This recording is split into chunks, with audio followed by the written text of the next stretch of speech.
Alrighty, it is 3 o'clock. Thank you everyone for joining in. As the participants continue to join, I think we could get started.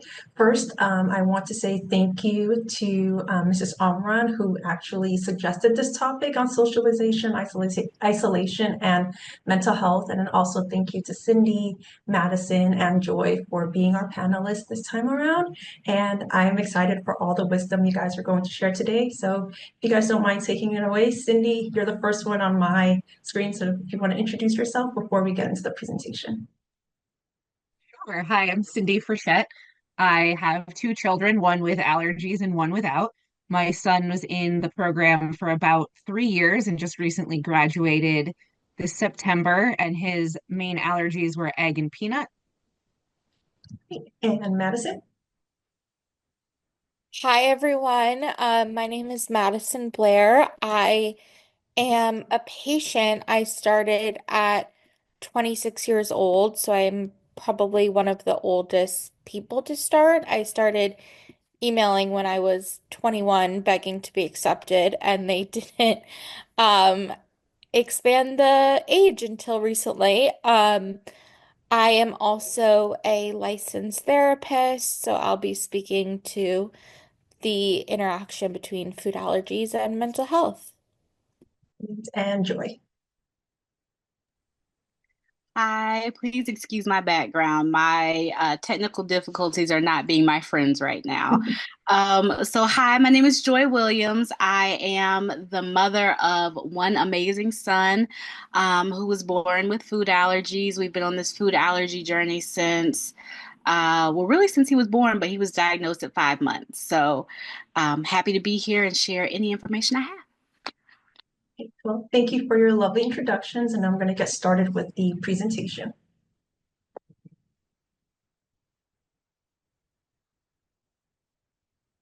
I think Cindy, you're first. All right. Love just jumping right in. So, as I just said a minute ago, I'm Cindy Frechette. I'm a mom of two. My son is 12. He's the one who has food allergies and recently graduated from the program. I also, like Madison, am a professional therapist. I'm a licensed independent social worker. I have my own private practice with a combination of a mindset coaching business. I've been practicing therapy for about 15 years, and mindset coaching for about 3 years. So I thought I would kind of just do a quick presentation on the mental health piece of food allergies, isolation, what we experience when we're going to different events or into the community. And I wanted to start with just a brief overview of kind of how our thoughts work. And I love to show people the thought triad. So if we just kind of quickly understand this, we have a thought, which creates our feelings, which creates an action. And as a parent, we have many thoughts about what it's like to take our kids to school, to birthday parties, to playgrounds, to holidays. And I think it's really important when we can create an awareness of what we're thinking and what we're feeling and how that changes what we do or don't do within the community settings. You can switch to the next slide. All right, so like I was saying, choosing thoughts as an allergy parent, a lot of times, or at least I'll speak from my personal experience, similar to what Joy was saying, my son was essentially born with food allergies, was diagnosed around 6 months of age, and we didn't join the Food Allergy Institute until he was about 8. So we had a lot of years of being isolated, of being afraid. I know big things that came up for me as a parent was not being able to share the traditions that I grew up with around holidays, around birthday parties, what I remembered school events to be exciting or fun, even the simple things like, making the macaroni necklaces or, building with toothpicks and marshmallows, whatever that, situation was. I was feeling really sad that he would not be able to experience the same things. And I think we can all agree that most events seem to be based around food. And so I really had to do a lot of work around that thought feeling connection and knowing that he really didn't have any preconceived notions as an infant on what, Christmas should look like, what Hanukkah should look like, what a birthday party should look like. And I had to be really mindful to not put my thoughts and feelings onto him.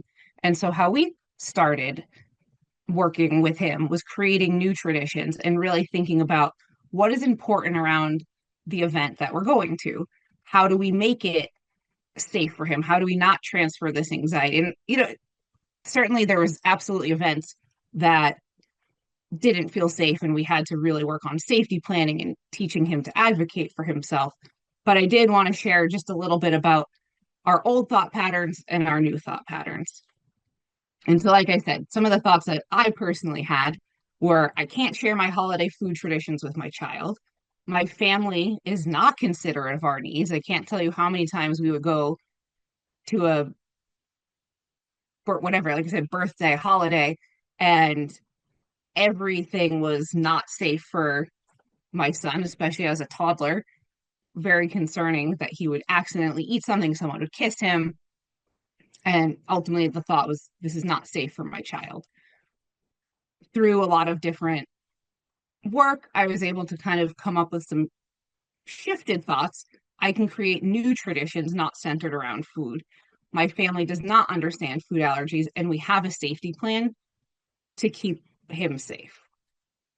The different feelings that I experienced were anxious, sad, left out. With the old thought patterns. With some of the new ones, it felt much more peaceful, content, and I really felt empowered to take him into community settings. And I think that's really the key that I want to drive home is getting to that place that you feel empowered to be at the social events, to be at the school events, to be at the birthdays.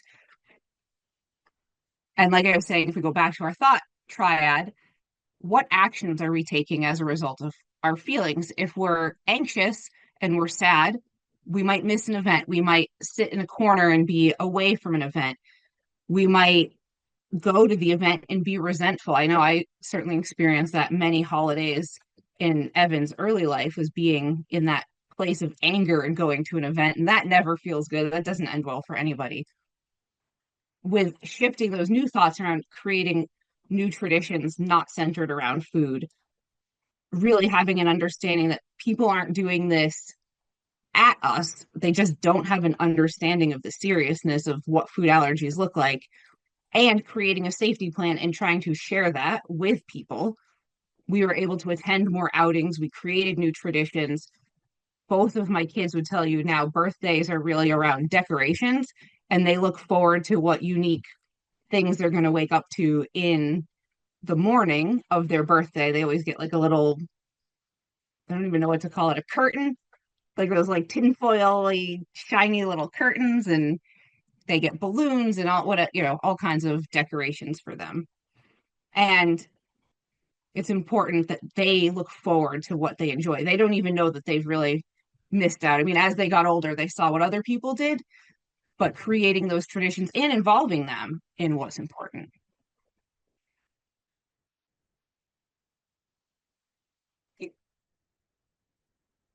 And so just I'll kind of wrap it up with some basic strategies to try when going into any new social situation, asking what is important to me about this event.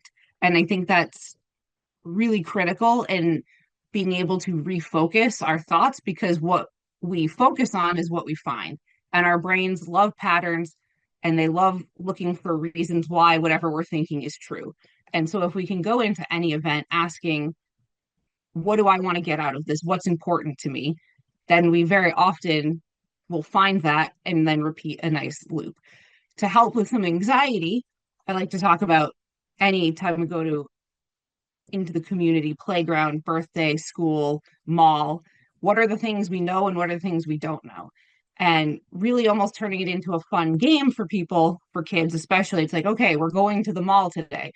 We know there's going to be, your favorite toy store there. We know there's going to be a lot of people there. What don't we know? Well, we don't know what food we might find on the floor, or we don't know who we might bump into at the mall. And so kind of turning it into a little bit of a game helps decrease some of that anxiety, especially when you say, okay, well, now we're going to find out the answer to the questions of the things we don't know. Previewing our thoughts, reviewing why it's possible to enjoy the situation. I find that really helpful with being an adult and with older kids because it's like I said, what we focus on is what we find, and it is so easy to focus on why something isn't safe. Not that we ever want to ignore what, the reality of the dangers of food allergies, but it can be really helpful to say, why is it possible for this to go well? And as always, reviewing our safety plans with our kids around food and whoever else is with them.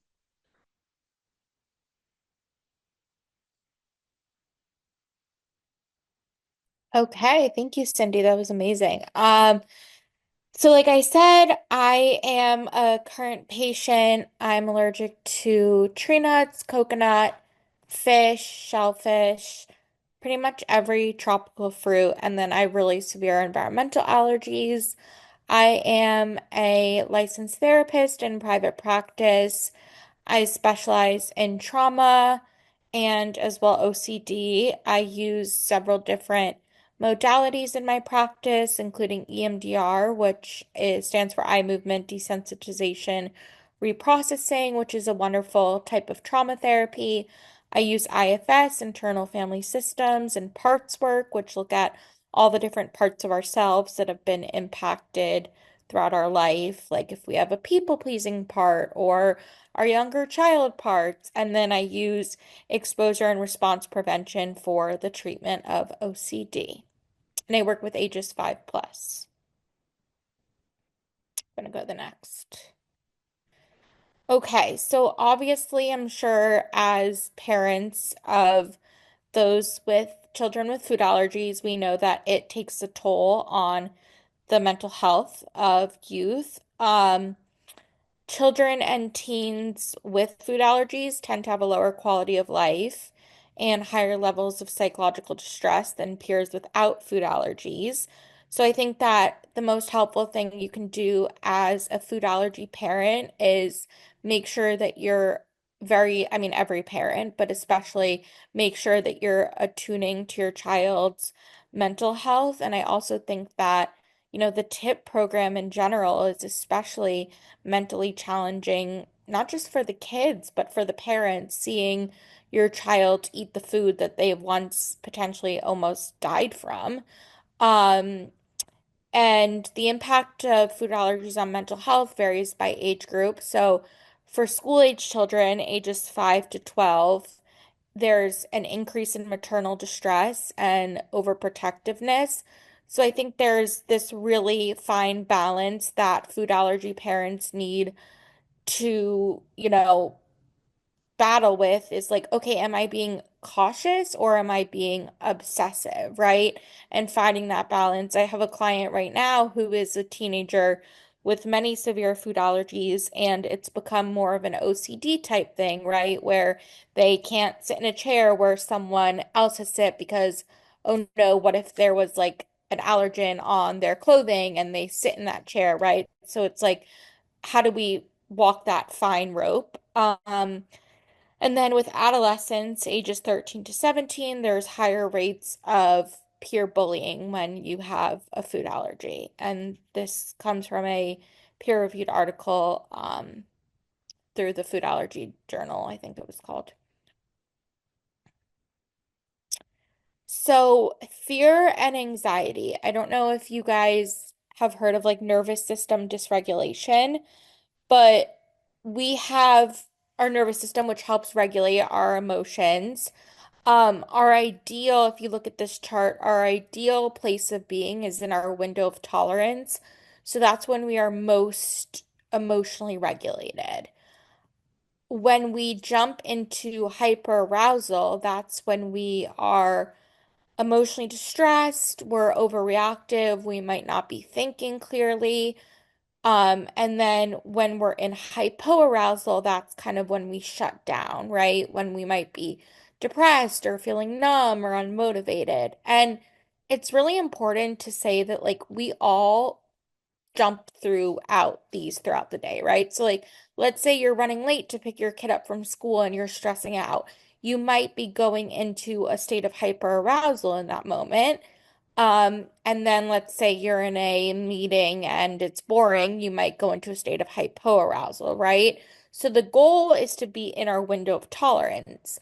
However, when you are a parent of a child with food allergies and the kids with food allergies, there is an increased level of hypervigilance, right? Like heightened anxiety, fear of accidental exposure. So it's important to recognize as a food allergy parent and to help your kids because co-regulation as a parent is so important for teaching your children how to regulate their emotions is checking in with yourself and being like, okay, when am I getting out of my window of tolerance? When is my nervous system getting dysregulated? And that's also when we talk about the fight, flight, freeze mode.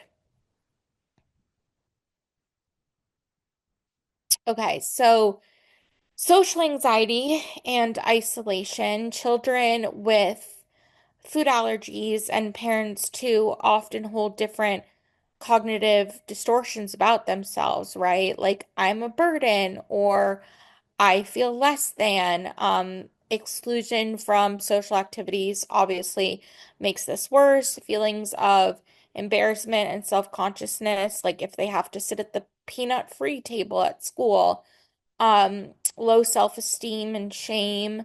I was working recently with a tip kiddo who feels a lot of guilt related to the stress of his parents and the financial burden of tip, right? So, like, it's important to teach your children about money and, help them understand that this is a big commitment for the whole family, but not putting the financial burden onto your child by not, talking about it excessively. And all of these cognitive thoughts that the child can hold about themselves, like I'm a burden, or I'm less than, or I'm weird, or I'm shameful, that can all lead to increased levels of depression and loneliness. And it's also important to note that in adolescence, isolation can look different because it's actually a normal developmental stage for adolescents to isolate from their parents and go more towards their peer groups. So, food allergies has an impact on the family dynamics, right? Parental anxiety, it's important to not transfer this onto the child, right? Because if they see you're getting anxious, they're obviously going to get anxious. So it's your job as parents to regulate your emotions all the time, not just with food allergies. And when your emotions aren't regulated, making sure you're taking a break from your child, stepping away, having the other parent tap in, or setting the kid up with their iPad for some quiet time so you can go collect yourself, right? Kids pick up on everything. They're sponges. It can also lead to strained sibling relationships, right? So like it's an attention shift, especially in public with the food allergy child. If there's a family event that you guys are maybe not able to attend, the sibling might also feel excluded. A lot of families travel for tip. If the sibling is feeling excluded, that the sibling is having more one-on-one time with the parent, even given the circumstances, right? So it's important that the sibling of the food allergy kiddo doesn't develop what we call glass child syndrome, where they're, not purposely, but are end up being a little bit more neglected and not having as much attention. So contributing one-on-one time to your non-food allergy kid is also important. And then something that is really crucial with food allergies is assessing for any development of eating disorders. ARFID, which stands for Avoidant Restrictive Food Intake Disorder, has a higher prevalence among kids with food allergies, especially like because they've been isolated from certain textures of foods and types of food. There could be disordered eating that leads to, having to restrict from certain amounts of food and, of course, anxiety that comes with introducing new allergens. So it's just important to be aware of your child's eating habits in general. Okay, so if your child is struggling, and having distress, what are the types of therapies that you're going to want to look for with a provider? Exposure and response prevention and CBT. CBT is, Cindy put it great, where it's, we're reshifting our thoughts. We're looking at how our thoughts affect our feelings and affect our emotions, and vice versa through that triangle. So, helping the child, having a therapist who's trained in CBT to help a child restructure their thoughts. If a kid has developed OCD as a part of this, exposure and response prevention therapy, which slowly exposes them, not to their allergen, of course, but to the things that make them anxious. So maybe if they can't even walk into a grocery store because they're so scared they're going to have a reaction, working with a therapist that knows how to walk that fine line between what is a real food allergy and what might be anxious behaviors. And then EMDR is amazing for trauma therapy, um, following anaphylaxis or severe allergic reaction. I also recommend it for caregivers who've witnessed their child go into anaphylaxis. It uses bilateral stimulation to help desensitize to the trauma. And then, also making sure that there's therapy for the parents to process the grief and trauma of having a food allergy kid. Shameless plug, I am available in my private practice to work with you or your child. And I think, was that my last slide? Think that, okay, that's my last slide. So that's my sort of spiel here. And obviously, feel free to ask any questions, and my email's also at the end of this. So if you have any other questions or you need help finding a therapist in your area, who is, knowledgeable about food allergies, I can always help with that as well. Thank you so much, Cindy and Madison. You guys did a great job. Um, Hi again. My name is Joy. Personally, I am an allergy mom, been so since 2015. I have one son. He's in the ninth grade. I'm sorry, he's nine in the fourth grade. He is a recent TIP graduate, and he was diagnosed with allergy to egg, dairy, wheat, peanut, tree nut, shellfish. So six of the top eight. Which you can imagine, that was not easy, getting that diagnosis when he was about 5 months old, because it set in an instant need to protect him, which I'm sure we have all experienced. But I wouldn't change his journey for anything. Professionally, I am a school counselor. So, like the other ladies here, I am a mental health professional. I just practice instead of agency at a school, particularly elementary school, but I do also have experience at high school. I'm a certified food allergy coach, and I am a food allergy advocate. And I live by this quote here that says, food allergy doesn't come with a manual, but it does come with a mother who never gives up. And I will never give up on my baby. Never. So with school age children, what I wanted to speak to particularly was inclusion. There's a lot that goes with inclusion when it comes to food allergies. A lot of times, the students, instead of being included in activities, they are excluded simply because of the external fear, thinking that our children are fragile. They're not fragile. They can do everything that other children can do. They just might do it in a different way. So there might be some other things, like some alternatives that need to be brought to the table, but they can absolutely do all of it and they can absolutely thrive. Never doubt that just because your child was diagnosed with food allergies, that means that they're going to miss out. There is a way for them to be included. You just might have to be creative. So, as someone who works in schools, I want to empower everyone here to advocate for their child. So there are multiple different ways that you can advocate for your child. I'm going to speak to the ones that I have done because that's where I have experience. So advocacy as a classroom parent, number one way you can do that. If your child is at a school where they have a classroom parent, and even if they don't have a classroom parent, you should ingratiate your child or yourself with your child's teacher.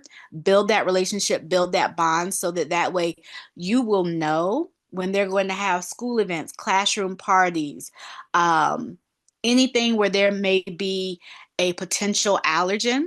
When you build that relationship with the teacher, they tend to be like your eyes and ears in the classroom as well, and they'll let you know when things are coming. Along with that, I can't speak to every state, but I can speak to mine. I'm in North Carolina. I'm a 504 coordinator.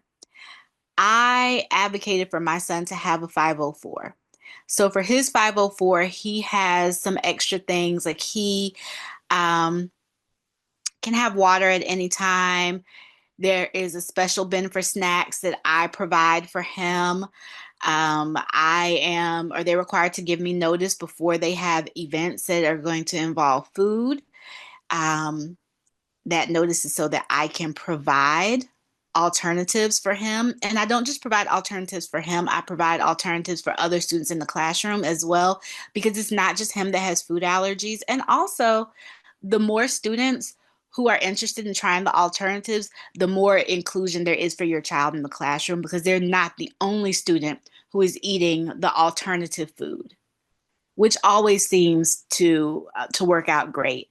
Um, my son's best friend, when he found out that my son had food allergies, when I would cook specific foods for him, his best friend wanted to try them too. Now, of course, I got parent permission beforehand. I wasn't just out here giving out food, but my son absolutely loved that. He felt so a part of his classroom. And then the other parents, they became involved as well. And they would message me and want to know, hey, we're having a birthday party. Can your son Calvin, can he come? What can he have? What can I provide so that he can feel a part of? So that advocacy is huge. Other things that are involved as in my son's 504, specifically as a tip student, I had them include in his 504 that he is not to be penalized for absences and tardies because there's maintenance food that needs to be done in the morning. There are trips to California because we're on the East Coast, and he should not be docked for those things that are life-saving for him. Also, when you get involved in the classroom, you'll know things about like different learning tools that they use. So, for example, they want to use M&Ms as counters. Okay, we won't be using M&Ms because we have a dairy allergy, but there's something else that we can use. If my son likes potato chips, we're having potato chip counters, him and his best friend, just so he's not the only one. Those inclusion activities, thinking outside of the box, it's wonderful for their experience, for their peace of mind, for their confidence. It is amazing. Other things that we do in terms of educating others, I joined the PTA at my son's school, and they allow me to come in and train the staff on anaphylaxis. So I know that the staff there, they know at least 4 different kinds of EpiPens.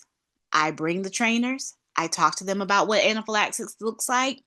I let them try out each trainer so that they know what is going to be required. And then I also pull my son's teachers off to the side and do a special training with them just so they know. Now, my son is in a charter school, which is somewhat akin to a private school, so I'm able to do that. But also, I work at a public school, and here at my public school, I work closely with our school nurse as well to make sure that any students who have food allergies as part of their health plans, that I can speak to the parents as well if they're interested to say, hey, there's someone in the building who's on your side. If there's something that I can do to help, please let me know.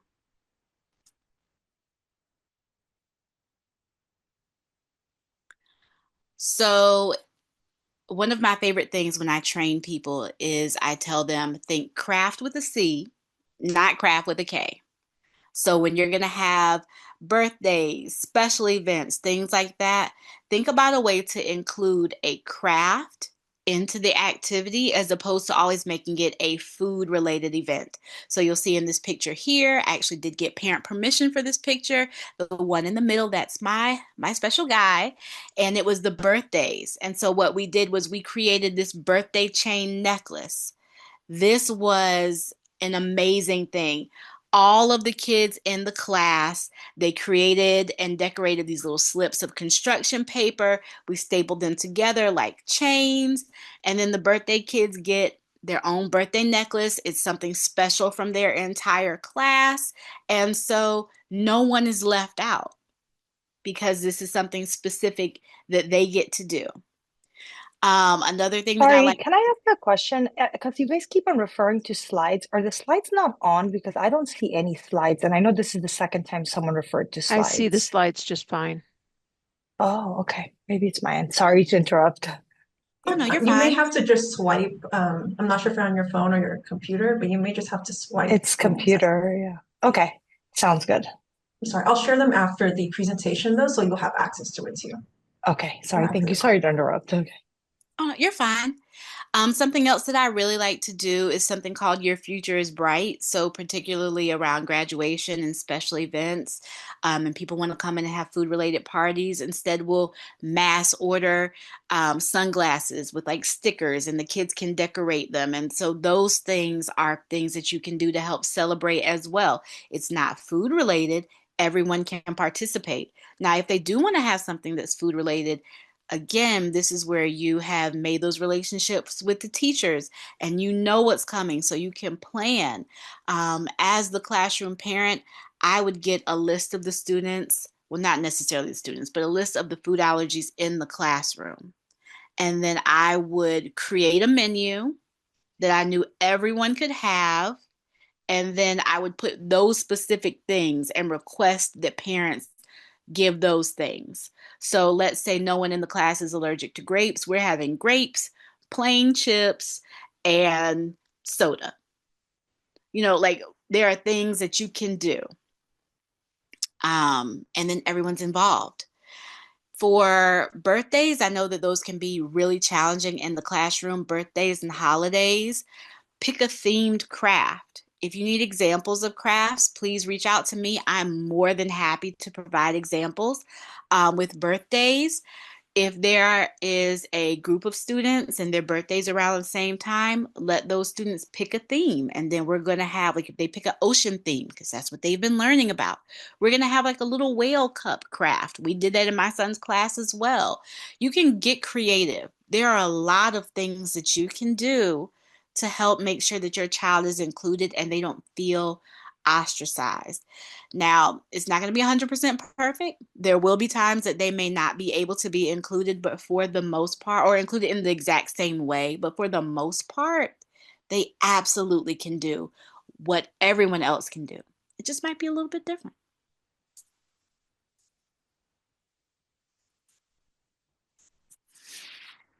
That was amazing. Thank you so much for all your slides from, Sydney's conversation about thoughts to Madison's conversation on isolation and consequences from having food allergies and the ways that you don't even think that, something's happening in the background, like the sibling rivalry in that sense to Joy's wonderful creative ideas. That was really amazing.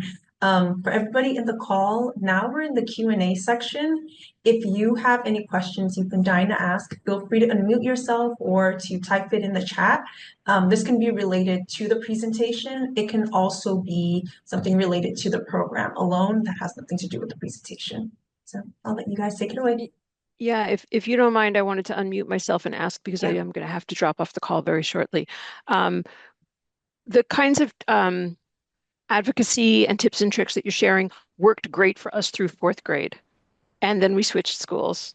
And our daughter is growing and she's a middle schooler now. She's in seventh grade and it doesn't work anymore. I really pushed my way into, I supplied all the snacks for all the events. I was making safe cupcakes that worked for everybody's allergies in the classroom. I did that for years. And now we're in a position where the other parents and even the other kids are pushing back, like, we don't want that. We want to bring our own stuff. And my daughter is very frequently left out.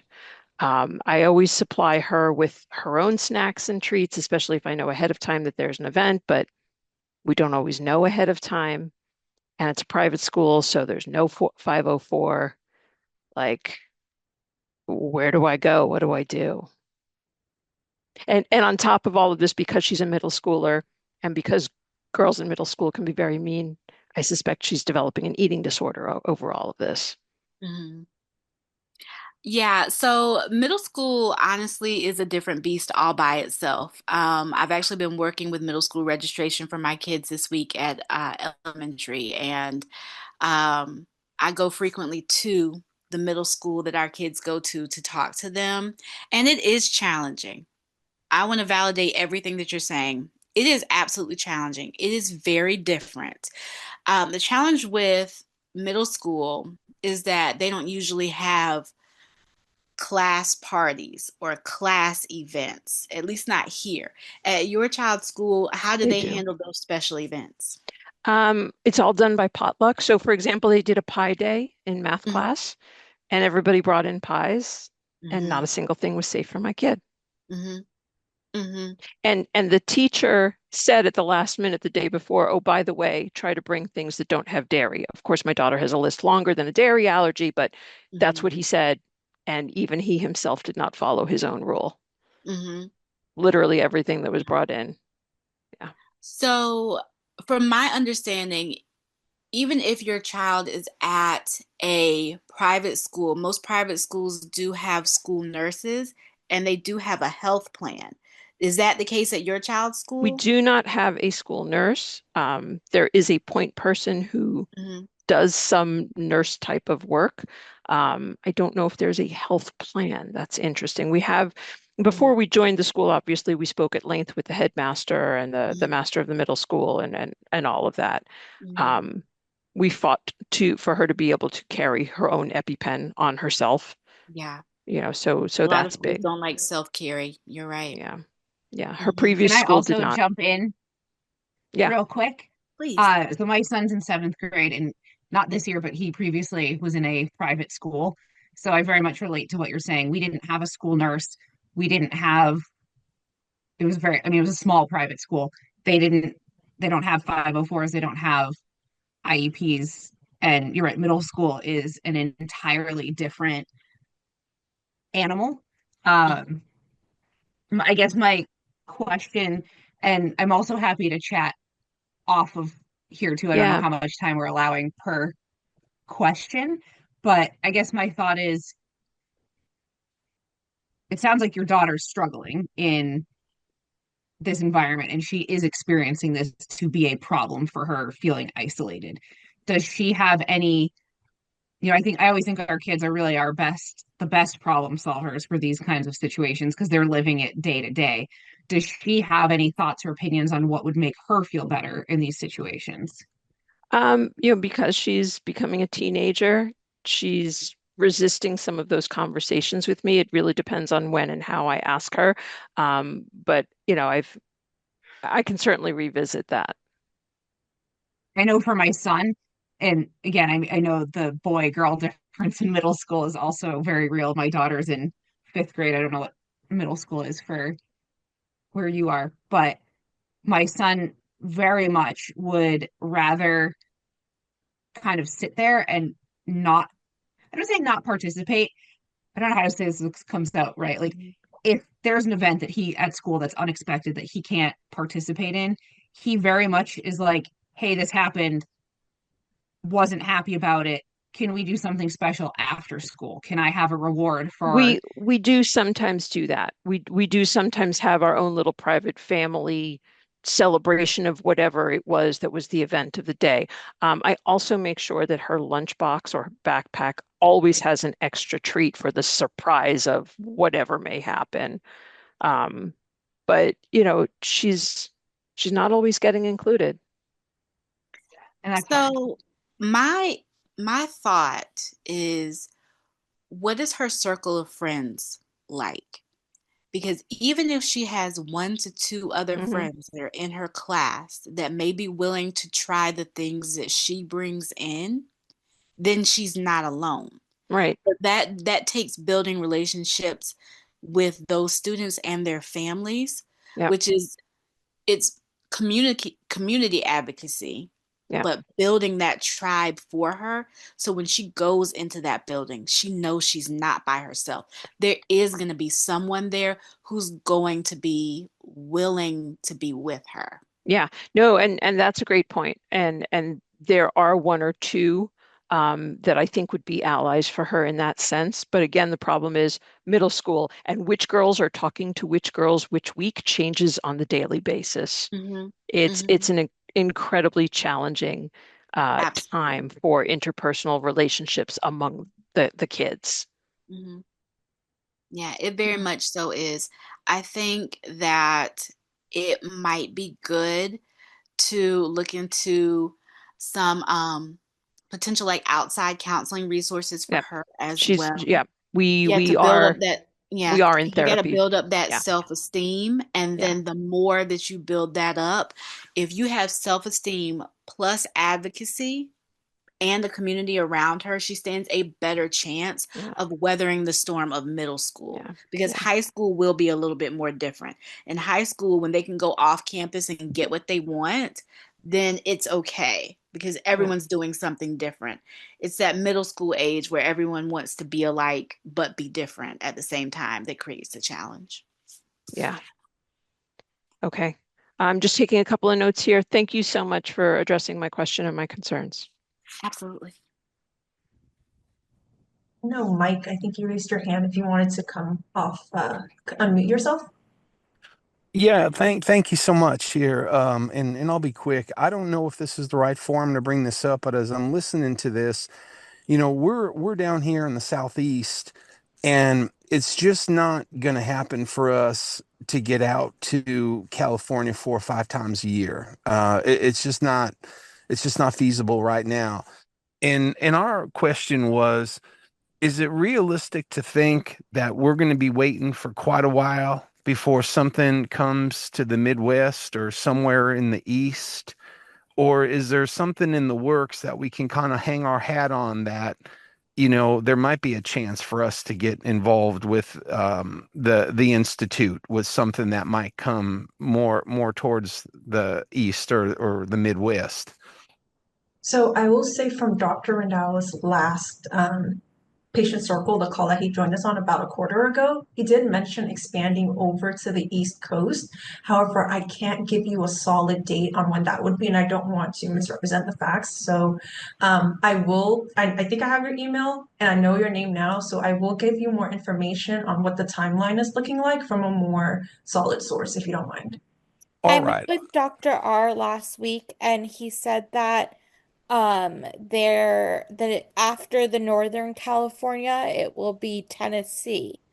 Yeah. He said it, hopefully that wasn't private. He didn't tell me to keep it private, but he said it's going to be based on where their head providers would want to go because like the Northern California is opening because one of the providers is moving there. So it's really he wouldn't want to just hire new staff. He would want to have people who he's trained directly and knows the program really well, but he told me after the Bay Area, it will be Tennessee. Is that right? Well, that would be wonderful. Did he give any sort of timeline for that? Are we talking years and years out, or is that? He That's didn't not tell the me. goal. Yeah. He did, Yeah, if it I'm didn't make it sound like that. He told me another provider would want to move home to Tennessee, and that would be the next thing following Northern California. Really hope no one told me to keep that private, so. All I right. spent 4 hours with him doing a drug challenge and we talked a lot. So Okay. Well, thank you for that. And thank you, everyone, for all the information today. It's been really helpful. Thank you, Mike. Oh, also really quick, I just want to jump in, Mike, and share something. So, because I'm also Southeast, I'm in North Carolina. I'm sure you can tell by my accent. I sure Um, can. So, one of the options that you can look into, because I know finances were a big challenge for us, like going out there multiple times a year, Google something called non-emergency medical transport. There are companies, there are different ones, and they will help to pay for flights across the country. So look up non-emergency medical transport. Well, thank you for that. I sure will. You're welcome. thank you. And I see Ariana, you have your hand up as well.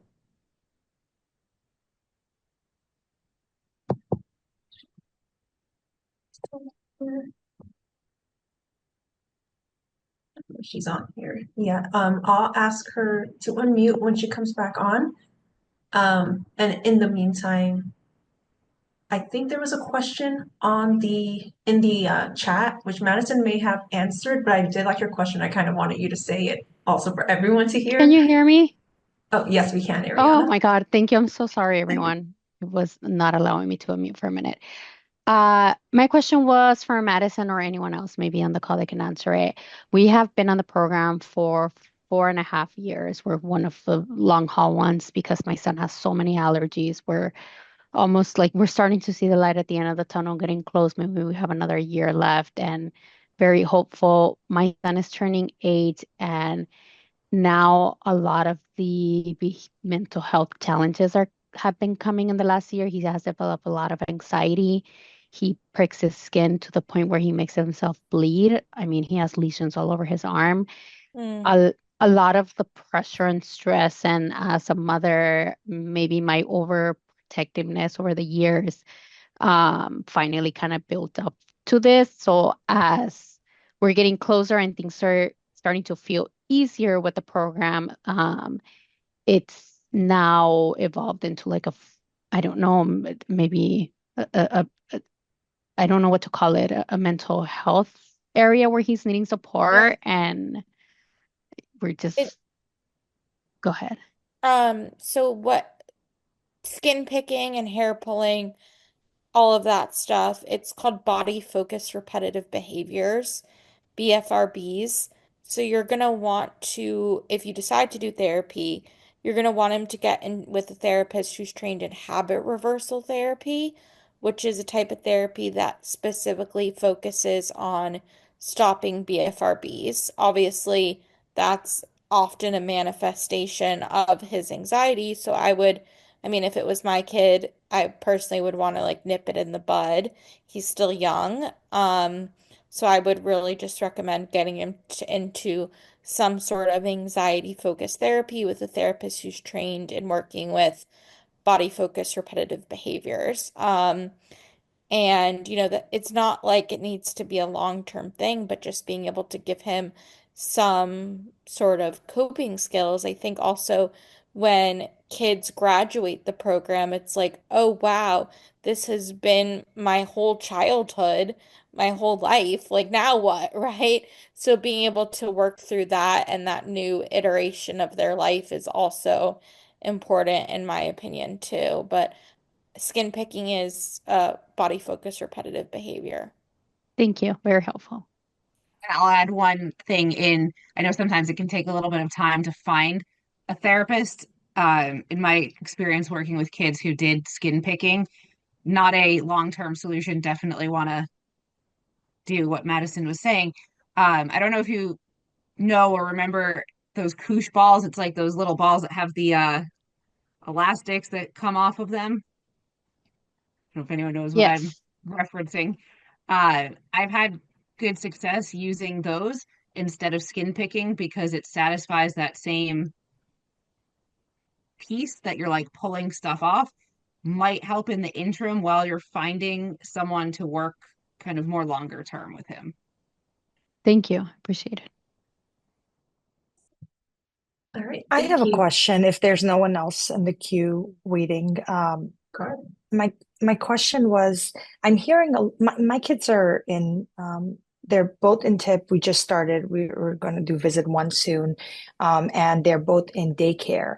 But we're looking at kindergartens for my 3.5, my almost 4-year old, and private school and kind of the whole bunch. And what are the questions? Because just hearing you guys talking about the 504 plan, school nurse, the things that they're accommodating, what are the questions I should ask right now before enrolling him into the school to make the right choice for what the next school, the kindergarten, the elementary, and so on.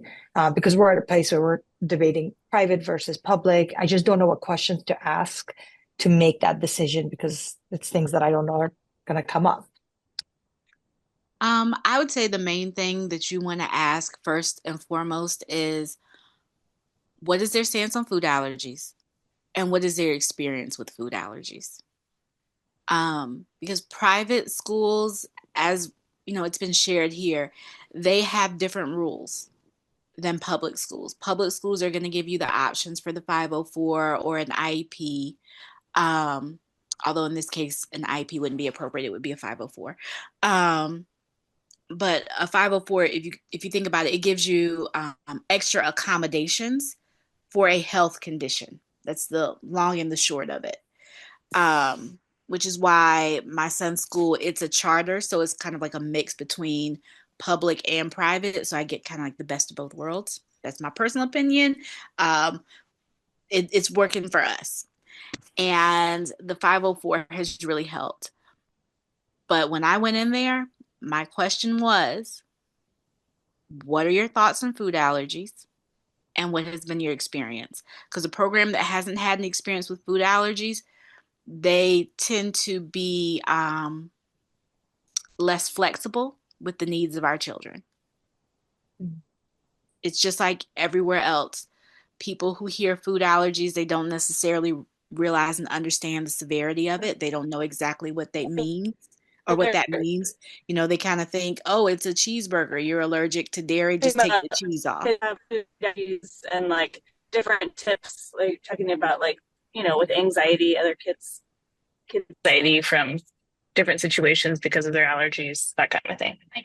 Yeah. So just kind of some tips that can help. Tracy, can you repeat that? Sorry.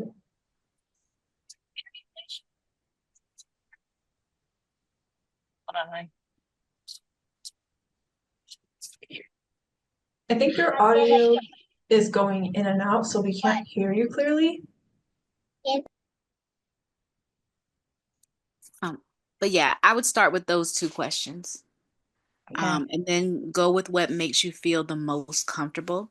If it's a school that does a 504, there is a lot that you can request, particularly at that young age. Down to even my son's 504, they're required to wipe the tables down after food-related activities. Wow. Okay. It's things like that that just really help to put your mind at ease and your child's mind at ease as well.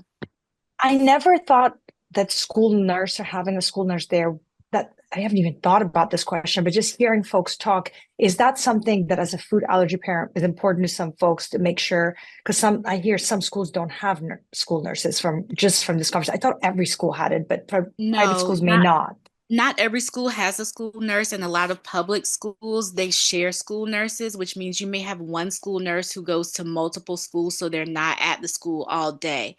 So if that is the case, when your child is older, you can fight that battle to allow self-carry, because not all schools approve self-carry, especially like if you have a kindergarten student, obviously that's not going to work. But you need to be able to know who in that school is going to have access to the EpiPen. Where is it going to be? How frequently are they trained? And do they have an actual trainer that they use as opposed to theoretical knowledge? Because in a crisis, theoretical knowledge goes out the window. It's that muscle memory. So they need to have had experience with a trainer, particularly a trainer that is similar to or the same as the EpiPen that your child has. And that EpiPen needs to be nearby. You don't want it to be like, God forbid, there be an accident on the playground or something like that, and they have to go all the way into the building upstairs to get the EpiPen. Where is it kept in the building? I If you appreciate have, it. Thank you. yeah, if you have more questions, email me. I will, yes. Thank you. Mhm. I'm going to read this next question unless somebody has another one, but it was answered. But from Jennifer, she asked, one of my concerns has been enforcing the consumption of maintenance foods and the consequences of all that nagging on our relationship. Any advice on navigating that particularly with younger children, age 6?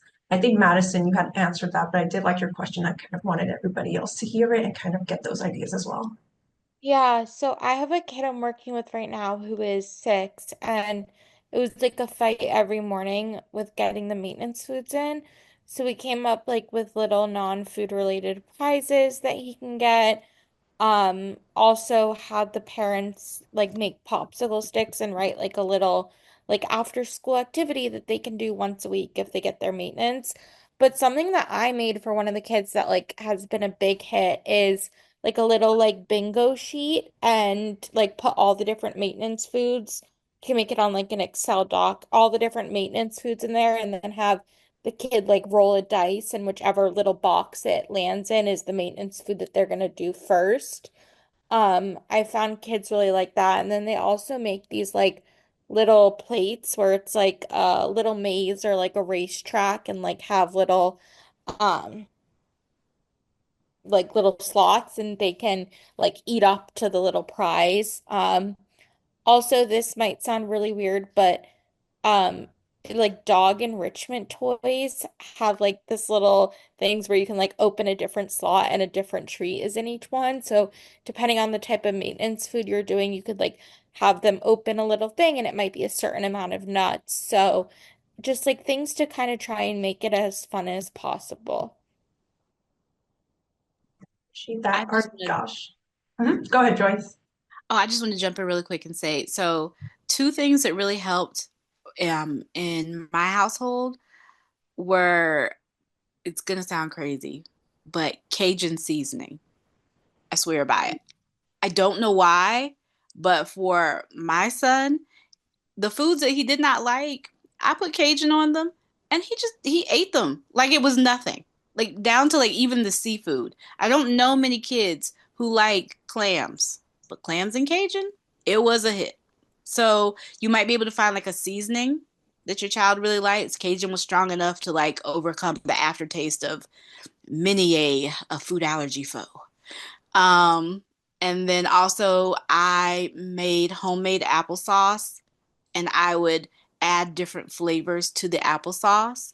And so that also helped as well to like uh so that the flavor wouldn't be the same all the time. Peach applesauce, mango applesauce, blueberry applesauce. If those things work for your child, that might be something that you could try as well. It was just like a nice to mix it up. Thank you. And then our Joshua, I think you had your hand raised if you were ready to Yeah. ask your question. Yeah. So sorry, I joined halfway. Maybe you covered it all. I don't know, but question. We're having our launch appointment this June. My son, before finding out about TIP, we kind of had to instill that this is the reality, food allergies, and we have to live with it. So because there was no other way to like there was no hope, and now he got very comfortable with it. He doesn't want to go through this treatment or is a bit resisting, saying, well, I got comfortable with it, I can live like this, and this is my burden, kind of, I need to live with this. He's 8. So I guess if anybody has any tips, like how do you help the kid? And he's like, I'm used to living a very simple isolated life at this point. How can I reverse it after telling him for years we that's what it is? Now we found solution, and I don't want to overpromise that he'll be able to do everything in case it doesn't work. So yeah, sorry, a bit of a big question. Cindy I or guess I'll Joy. jump in Mhm. real quick. So you said he's 8, so he's still little. Yes, yep.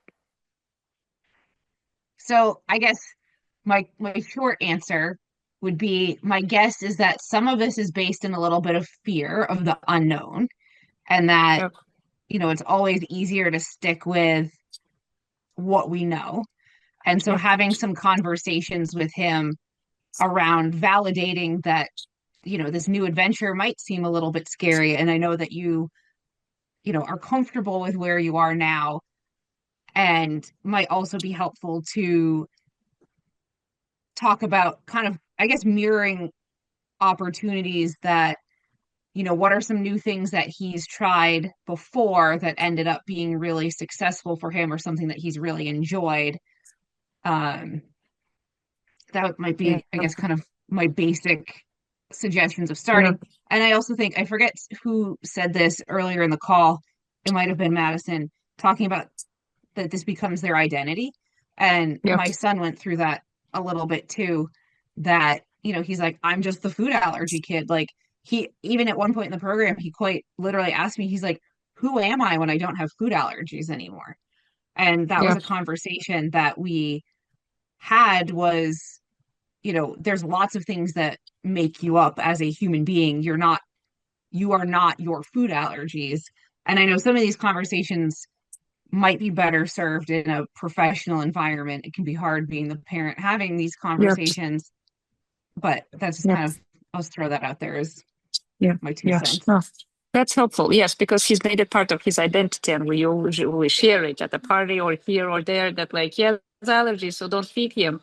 And now it's hard to detach from it. Yes. Thank you.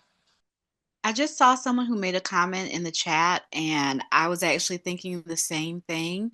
Because my son, he's at a place right now, like, yes, he's a food allergy program graduate, but there's still a few things that he like, it's like, this is not for me, which is peanuts. But it's important that he has to continue to eat peanuts to maintain the food freedom that he's found.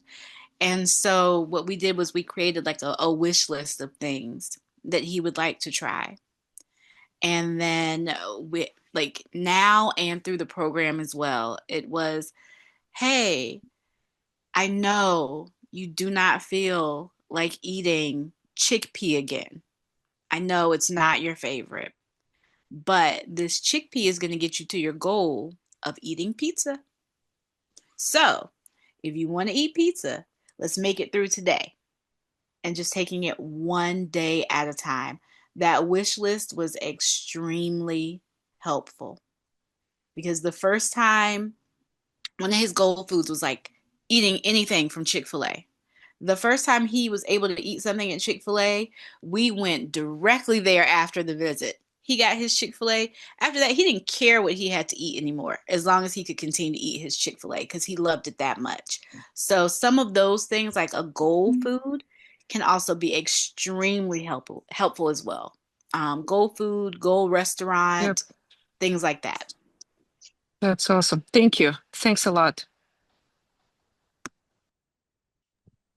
Well, we are at the 4 o'clock mark. I wanted to say again, thank you to everyone who joined the call, and also Cindy, Madison, and Joy for being wonderful panelists. I feel like I learned a lot, and I hope you all did too. I know some of you may still have questions, so I'll send over the slides, which will have Cindy, Joy, and Madison's contacts, so you're able to reach out to them and ask further questions. Cindy, Joy, do you guys have any last words you want to say before we hop off the call? I'm happy to chat anytime with anyone who has questions from the parent perspective, the mental health perspective, and thanks for joining us. I just want to say that you can do it. You absolutely can. And always remember that. Yes, there will be times where it gets a little rough, but you can do it. You will overcome it. You and your child, because the food allergy journey is not just the child, it's the family as well. And as a unit, you guys will overcome it. You can do it. If there's anything that I can do to help, particularly from a school perspective or a parent perspective, just reach out. I'm more than happy to talk anytime. Thank you. And I think we got one last question from Zora, which is really quick. And she just asked if TIP does accept adults now. It does, but I think there's a cutoff. if not 25 and maybe 30. But I don't think we've gone any higher than that. So I can give you the correct answer. I'll ask and give you the correct answer by email. Great. Thank you, everyone, Thank you. again. Oh, sorry, Morgan let me know that the age cutoff is 25. Thank you, everyone. All right. Bye. Bye. Have a good night. You too. Thank you again.